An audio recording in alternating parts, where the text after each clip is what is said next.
Top headlines: 1. CIA chief says North Korea on cusp of nuclear capability, reports BBC. 2. China's central bank just warned of a sudden collapse in asset prices, reports CNBC. 3. RTI reveals RBI never issued any order on linking Bank AC with aadhaar, reports MoneyLife. 4.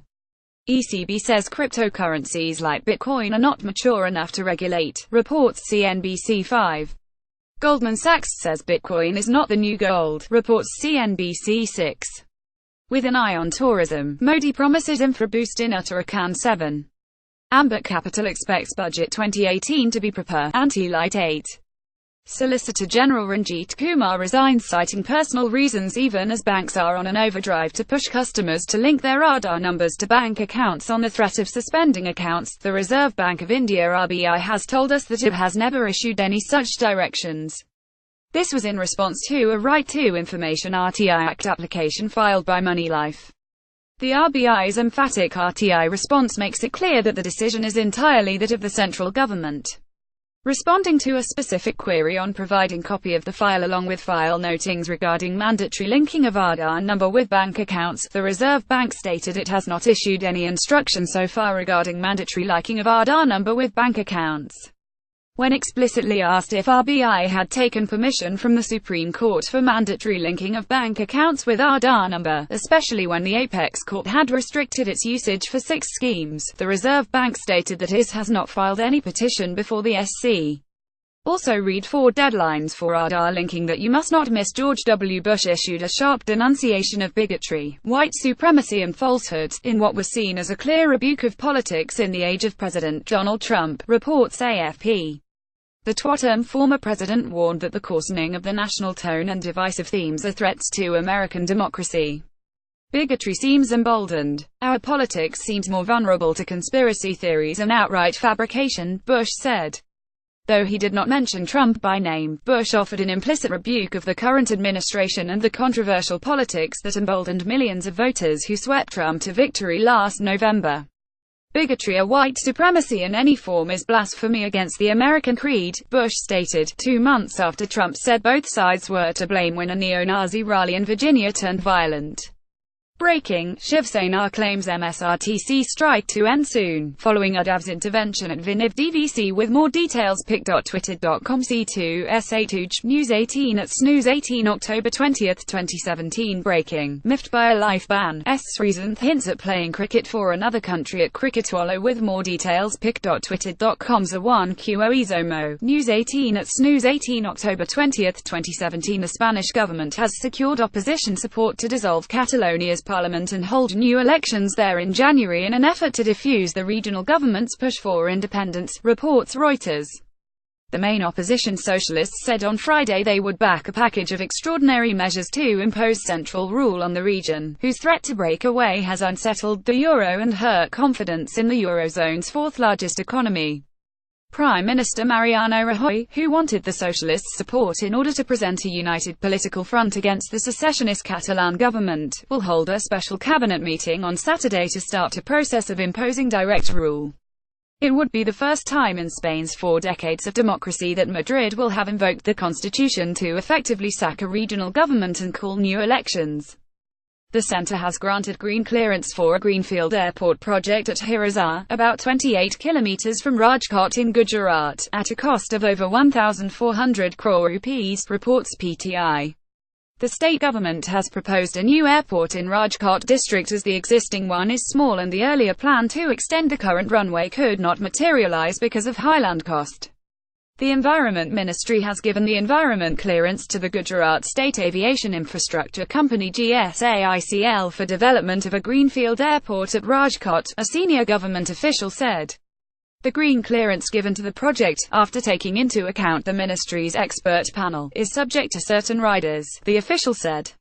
The estimated cost of the project is 1,405 crore rupees. It would be a single runway airport for operating C-category aircraft.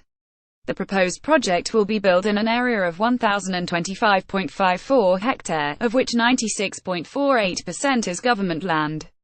Dr. Reddy's Laboratories has initiated voluntarily recall of over 500,000 famotidine tablets bottles from the U.S. market as the drug failed impurities or degradation specifications, reports PTI. According to a notification put up by the U.S. Food Drug Administration, the recall is being made under Class C classification, which is described as a situation in which use of or exposure to a violative product is not likely to cause adverse health consequences. Failed impurities degradation specifications for famotidine has an out-of-specification result for an individual-related substance observed during routine stability testing of a batch for related substances impurity 8 at 24-month stability interval, the notification said on the reasons for recall.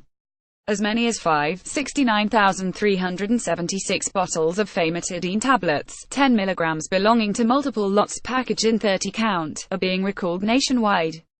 The drug is an over-the-counter OTC product used to treat and prevent ulcers in stomach and intestines. Bharatiya Janata Party leader Subramanian Swamy said he has access to documents that suggest the property where Taj Mahal was built was stolen by Mughal Emperor Shah Jahan from kings of Jaipur, reports The Times of India. There is evidence on record that Shah Jahan forced the Raja Maharajas of Jaipur to sell the land on which Taj Mahal is standing, and he gave them a compensation of 40 villages, which is nothing compared to the property's value, Swamy said. He added he will release the copies of the evidence to the media soon. The documents also suggest that there was a temple on the property. But it is still not clear whether Taj Mahal was built after the demolition of a temple, asserted Swamy. He further said that the BJP has no intention of demolishing Taj Mahal, but only want 3 temples out of thousands demolished under the Muslim rule. We want only 3, which are Ayodhya's Ram, Krishna's Mathura and Kashi Vishwanath in Varanasi.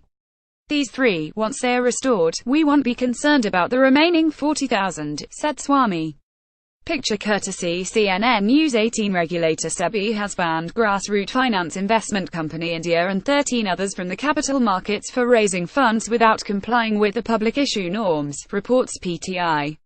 A probe by SEBI found that the company had issued equity shares to 9,321 people between 199,596 and 200,607 and raised 6.80 crore rupees through such issuance. Since these shares were issued to more than 50 investors by the company, it qualified as a public issue under the norms, which required compulsory listing on recognized stock exchanges. Among others, the firm was also required to file a prospectus, which it failed to do. In an interim order passed on October 18, SEBI said that Grassroot is prima facie in breach of the provisions of the Companies Act in connection with the allotment of shares. The Kerala High Court on Thursday held that all interreligious weddings cannot be viewed as love jihad as it upheld a marriage between a Hindu woman and a Muslim man, reports CNN News 18. A division bench comprising Justices V. Chittambaresh and Sathish Nainan made the observations in its judgment on a habeas corpus petition. A habeas corpus plea is filed to ensure a person under arrest is brought before a court which will determine whether the detention is legal. We are appalled to notice the recent trend in this state to sensationalize every case of interreligious marriage as either love jihad or gawapsi, even if there was platonic love between the spouses before, the court said. The bench also cited the Supreme Court order in the Lata Singh v. State of Uttar Pradesh case of 2004 to emphasize the need for encouraging intercaste and interreligious marriages. The country's largest two-wheeler maker Hero Motocorp said it has sold a record over 3 lakh units in a single day on Dhanteras October 17, reports PTI. The company claimed it is the first entity to have achieved such a sales milestone globally. This festive season has been a blockbuster for Hero Motocorp. The highest ever single-day retail sales of well over 3 lakh units on Dhanteras comes on the back of what has been a season of new global records for Hero, a senior company official said. The company sold a record 7 lakh units in September, the highest ever in monthly sales by any company, and also sold over 2 million units in the second quarter, the official added. It has recently surpassed 75 million units of two-wheelers in cumulative sales since its inception. Hero Motocorp sold 22,805 units of two-wheelers in the second quarter, a growth of 11% over the same period of previous fiscal. Disinvestment-bound Air India has sought proposals for short-term loans worth 1,500 crore rupees to meet urgent working capital needs, reports PTI. This is the second time in little over a month that the flagship carrier has floated tenders for short tenure loans, even as the government is working on the modalities for the stake sale. The debt-laden carrier, which is surviving on taxpayers' money, is battling multiple headwinds, including financial woes and stiff competition. In a document issued on October 18, Air India said it is looking for government guarantee-backed Indian rupee short-term loans totaling up to 1,500 crore rupees to meet its urgent working capital requirements. The loan would have a tenure up to June 27, 2018 from the date of being availed, and the deadline could be extended. The amount of 1,500 crore rupees will be drawn in 3 tranches. The Government of India guarantee is valid up to June 27, 2018 until the date of disinvestment, the document said. Pakistan's ousted Prime Minister Nawaz Sharif was indicted by an anti-graft court in a third corruption case related to flagship investments and other offshore companies, reports PTI.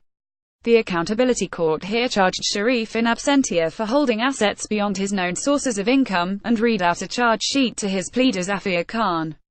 It was one of the 3 cases of corruption and money laundering registered by National Accountability Bureau (NAB) against 67-year-old Sharif on September 8. The cases were registered after the Supreme Court disqualified Sharif as Prime Minister on July 28 in the Panama Papers scandal. Hafiz Saeed's house arrest has been extended for another 30 days by a Judicial Review Board of Pakistan's Punjab province after it reviewed the detention of the Mumbai attack mastermind and banned Jamaat-ud-Dawa chief, reports PTI. However, the board rejected the government's plea for the detention of his 4 aides. The 30-day detention will be applicable from October 24. European shares rose in early deals on Friday, recovering some losses as well-received earnings reports boosted shares in Volvo and Ericsson, though political malaise held back Spanish stocks. The pan-European stock 600 was up 0.2%, rebounding from its lowest closing level so far in October, while Eurozone blue chips, STOXX 50 gained 0.3%. Spain's benchmark IBEX was in negative territory, however, down 0.1% ahead of a special cabinet meeting on Saturday which could see Spain suspending Catalonia's autonomy. Solicitor General Ranjit Kumar, one of the country's top law officers, has resigned from the post citing personal reasons. Kumar said he wanted to spend more time with his family. Additional Solicitor General Tushar Mehta is considered to be the frontrunner to replace him, according to CNN News 18. Earlier this year, Attorney General Mukul Rohatgi had resigned on similar grounds. The festive days in the run-up to Diwali gave motorcycle specialist Bajaj Auto a 25% bump up in retail volumes. A chunk of it came from low-end, budget bikes like CT100 and Platina. But for Bajaj Auto, which prides itself on the 20% EBITDA margin every quarter, both the bikes generate single-digit margin. In fact, the CT100 is EBITDA negative, according to the company's chief financial officer. So why does this pun-based, India's 4th largest two-wheeler maker, continue to produce a loss-making product? Read here to find out. Capital markets regulator SEBI has imposed a fine of 1 lakh rupees on Vijay Anant Dongd for trading in the shares Mahindra & Mahindra as a designated employee during the restricted periods, reports PTI. It could not immediately be ascertained, however, whether Dongd is still an employee at Mahindra & Mahindra MML, as there is no specific mention about his current status in the SEBI order. The regulator had conducted a probe into the alleged irregularity in trading in MML shares during November-December 31, 2013 for possible violations of the SEBI's norms after the automaker itself informed to the market's watchdog about the violations by its employee. The probe found that Dongd had traded in the shares of MML when the trading window was closed for declaration of unaudited financial results of the company for the quarter ended on December 31, 2013. He had traded in the scrip for over 9 lakh rupees and entered into opposite transaction within 6 months following the prior transaction. Karnataka Chief Minister Siddaramaiah has urged the centre to exempt handmade products from the ambit of the Goods Services Tax, reports PTI. In a letter to Union Finance Minister Arun Jaitley on Thursday, Siddaramaiah said, "I am writing to raise a very critical issue that the GST Council should take note of and decide on a priority basis." He said he has received representation from a committee constituted by Gram Seva Sangh, consisting of noted activists including Professor Ashish Nandi, Uz Rama and Shyam Benegal, seeking exemption from GST for various handmade items produced and marketed by producer, cooperative societies and their federations. The chief minister said imposition of GST on such products has had an adverse impact on the livelihood of artisans engaged in producing such products. Top headlines at 12:44. 1. North Korea warns US threats a big miscalculation in letter to Australia lawmakers, reports Reuters. 2. CIA chief says North Korea on cusp of nuclear capability, reports BBC. 3. China's central bank just warned of a sudden collapse in asset prices, reports CNBC. 4. U.S. Senate passes budget blueprint key to Trump tax effort, reports Reuters. 5. ECB says cryptocurrencies like Bitcoin are not mature enough to regulate, reports CNBC. 6. Goldman Sachs says Bitcoin is not the new gold, reports CNBC. 7.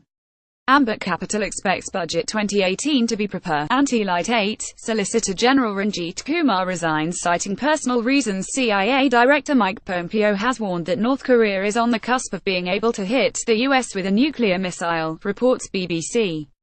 He stressed Washington still preferred diplomacy and sanctions but said military force remained an option. North Korea claims it already has the capability to strike the U.S. North Korea is close enough now in their capabilities that from a U.S. policy perspective we ought to behave as if we are on the cusp of them achieving that objective, Pompeo said at the Foundation for Defense of Democracies, a conservative Washington think tank. They are so far along in that, it's now a matter of thinking about how do you stop the final step. He warned Pyongyang's missile expertise was now advancing so quickly that it was hard for U.S. intelligence to be sure when it would succeed. When you're now talking about months, our capacity to understand that at a detailed level is in some sense irrelevant, he said. Picture courtesy Reuters. Australia's Prime Minister has dismissed an extraordinary letter from North Korea to the Australian Parliament and other countries as a rant against President Donald Trump and a sign that Pyongyang is starting to feel the squeeze of escalated sanctions, reports AP. The letter from the North Korean Foreign Affairs Committee attacks Trump over his speech to the United Nations General Assembly last month, in which the president threatened to totally destroy North Korea if provoked. Prime Minister Malcolm Turnbull told Melbourne Radio 3AW on Friday the letter was sent to a lot of other countries as well as Australia. The letter says that if Trump thinks that he will bring North Korea to its knees through nuclear war threat, it will be a big miscalculation and an expression of ignorance.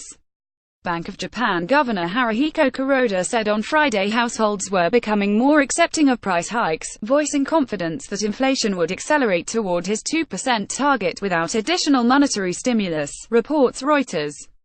But he warned that regional Japanese financial institutions' profitability was declining as a trend due to narrowing margins and a shrinking population. Central Board of Direct Taxes (CBDT) Chairman Sushil Chandra has asked field officials to scrutinize entities and companies that have reported more than a 10% fall in tax deducted at source TDS in the first half of the current fiscal year, reports Business Standard. Realty firm Unitech plans to sell 6 land parcels to tide over its payment crisis, reports Mint. In its latest annual report, the company said it has earmarked 6 unencumbered land parcels to be sold and the entire sale proceeds thereof shall be utilized for repayment of the said deposits. Jaipur farmers who have been protesting by burying themselves partially in pits against acquisition of lands, celebrated Diwali 19.10.17 pic.twitter.com's 89 Assam, Arni at Arni October 20, 2017 Prime Minister Narendra Modi's address promises a lot of development for the state of Uttarakhand and the Himalayan region. Here are some of the takeaways. Tourism pitch. The PM suggested that the Himalayan region be utilized to its fullest potential by developing infrastructure to boost tourism. Eco-friendliness. Modi asked Uttarakhand's citizens to abandon use of chemicals and artificial elements. He urged the hill state to adopt green ways in its pursuit of development. I want Uttarakhand to be the best tourist destination, Modi said. Infra development. The PM promised to work on the development of Mandakini Ghats better and wider roads in Uttarakhand. He also promised sufficient funds for reconstruction of Kedapuri. Returning to his favorite pet project, Swachh Bharat, Prime Minister Narendra Modi said the country will develop when it has enough toilets for all its people. A dirty environment will hamper the country's growth. He pledged for a cleaner and greener India, with more toilets for the poor and the women who are forced to defecate in the open. Prime Minister Narendra Modi has promised better and broader roads for Uttarakhand. He is confident that next year 10 lakhs people will visit Kedarnath. I want Uttarakhand to be the best tourist destination, Modi stated.